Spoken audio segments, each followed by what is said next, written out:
Hey guys, welcome back to our channel and a new vlog. আশা করি তোমরা সবাই খুব ভালো আছো। তো আজকে আমি এসেছি আমার এক কলিগের বিয়েতে।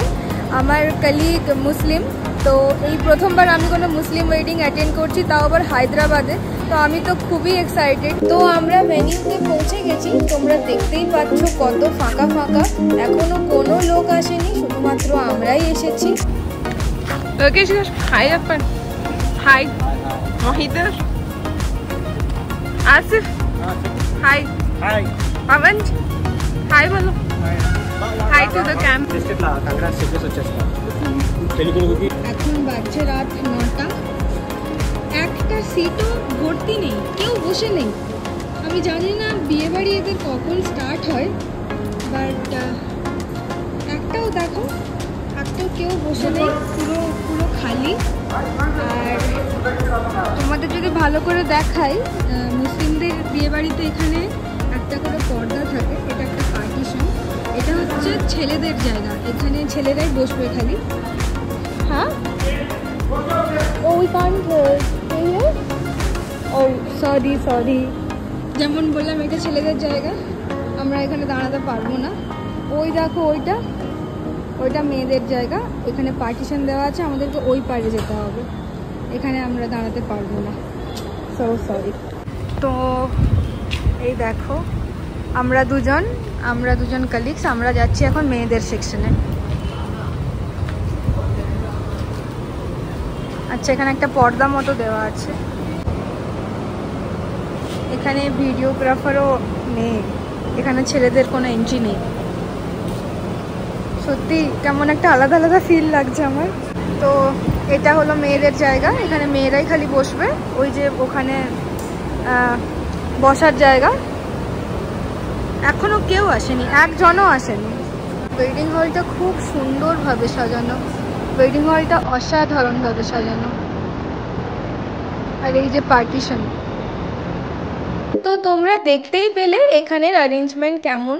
ছেলেদের আলাদা জায়গা থাকে আর মেয়েদের আলাদা জায়গা থাকে। ছেলেদের জায়গাতে মেয়েরা যায় না, আর মেয়েদের জায়গাতেও ছেলেরা কেউ আসে না, শুধুমাত্র ব্রাইডের বাড়ির লোক অথবা খুবই কাছের আত্মীয় ছাড়া। সব অ্যারেঞ্জমেন্টই আমার বেশ ভালোই লাগছিল, সবকিছু আমি বেশ ভালোই উপভোগ করছিলাম। কিন্তু একটা জিনিস, এটা আমার সব থেকে বেশি অবাক লাগছিল, যে রাত 9টা, 9:30 বাজছে এখন, কিন্তু কোনো লোকই এখনো আসেনি। জানি না এখানে কালচার কেমন, বাট 9টা, 9:30 বাজছে, এখনো কোনো লোকই আসেনি। আর ব্রাইড তো নিজেও আসেনি, কারণ সকালে গিয়েছিল, তারপরে ড্রেস চেঞ্জ করে তারপরে ও এই ভেন্যুতে এন্টার করবে। আর আজকে আমি একটি শাড়ি পরেছি, এই শাড়িটা আমি দাড়ি থেকে এনেছি। এটা আমার মায়ের শাড়ি, মায়ের 20 বছর পুরনো শাড়ি। শাড়িটা কত সুন্দর আছে এখনো, মানে সত্যি আমার খুব পছন্দ এই শাড়িটা। ছোটবেলা থেকে আমার এই শাড়িটা খুবই পছন্দের। আমাকে কেমন লাগছে দেখতে কমেন্টে লিখে জানিও। কিন্তু এটা হলো খাওয়ার জায়গা, এই যে এভাবে এখানে গোল গোল টেবিল করা আছে, আর এখানেও সার্ভ কিন্তু মেয়েরাই করছে, কোনো ছেলে অ্যালাউ নেই। আছে দূরে দু একটা ছেলে আছে, বাট মেজরিটি কিন্তু মেয়েরাই। খুবই আলাদা এখানের কালচার, আমার বেশ ভালো লাগছে, সব কিছু নতুন, আমি প্রথমবার দেখছি, তো আমার তো দেখতে বেশ ভালো লাগছে। এগুলো আমি কখনোই দেখিনি, কখনোই আমি জানতামও না যে এমনি হয়, তো আমার তো বেশ ভালো লাগছে। বাট এখন বাজছে রাত 10টা, কখন খাবার দেওয়া শুরু হবে আমরা জানি না, তাও কিছুজন বলছিল যে 10:30টায় শুরু হবে। তো আমাদের কালচারের থেকে এখানের তো প্রচণ্ড পার্থক্য, আমাদের ওখানে কখন খাওয়া শুরু হয়ে যায়, বাট এখানে একদমই খাওয়ার এখনো শুরু হয়নি, জানি না কখন হবে। তো ভালো লাগছে না আমার। আর कितने बजे स्टार्ट होगा खाना? अच्छा, लेकिन अभी गेस्ट होना ना, हाँ, कम से कम एक की लाइन की तो भी होना ना। हाँ, तो 2 टेबल के भी नहीं है गेस्ट।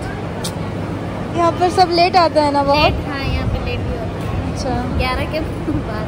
हम लोग तो हॉस्टल में रहते हैं, हमारा गेट बंद हो जाता है, फिर भी परमिशन करवा के आए, देखते हैं कितना टाइम लगता है। 11 से पहले भी नहीं होता।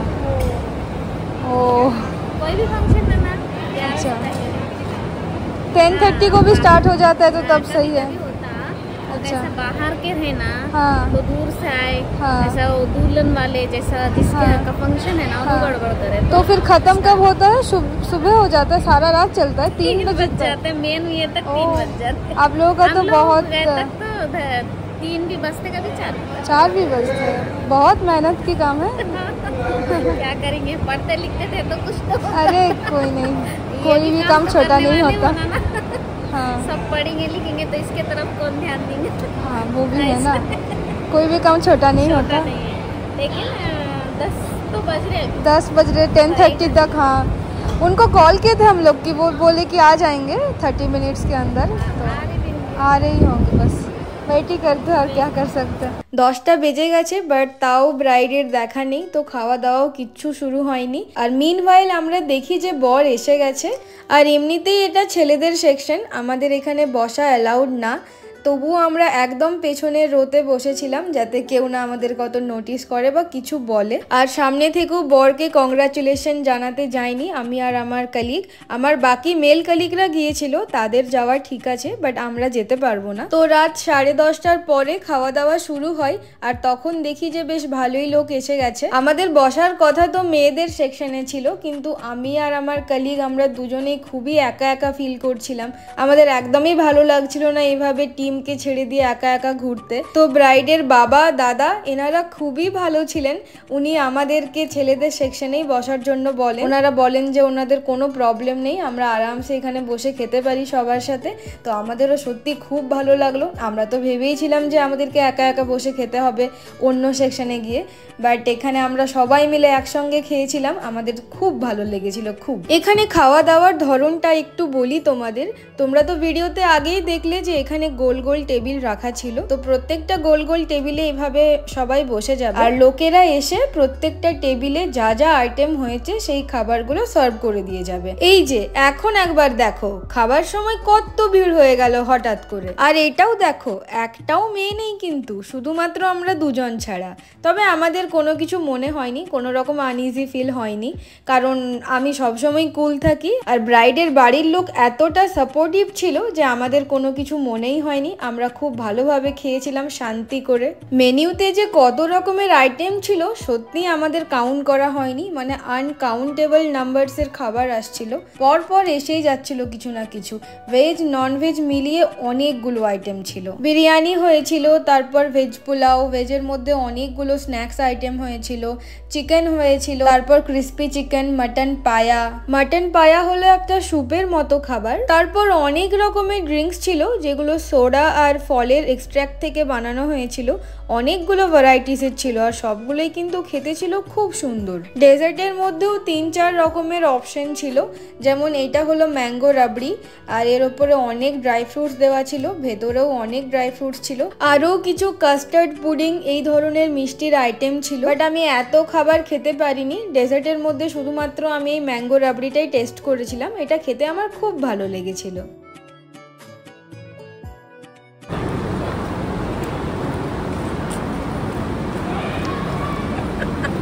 No, no, I'm not taking you. I'm taking the food.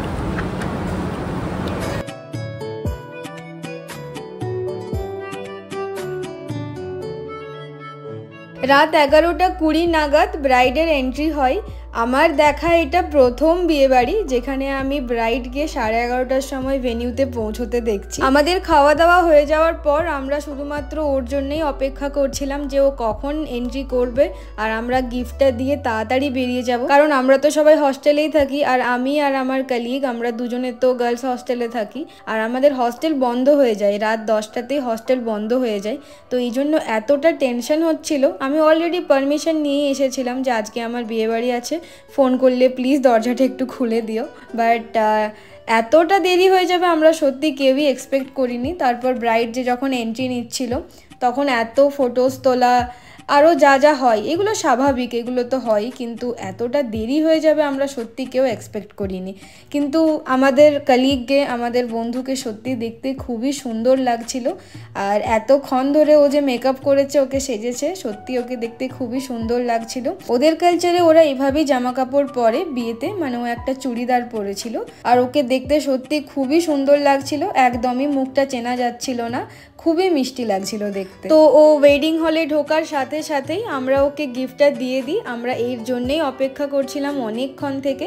তো গিফটটা দিয়েই আমরা বেরিয়ে চলে আসি। So that's it for today. If you like this blog, please do like, comment and share, and don't forget to subscribe my channel. Thank you for watching.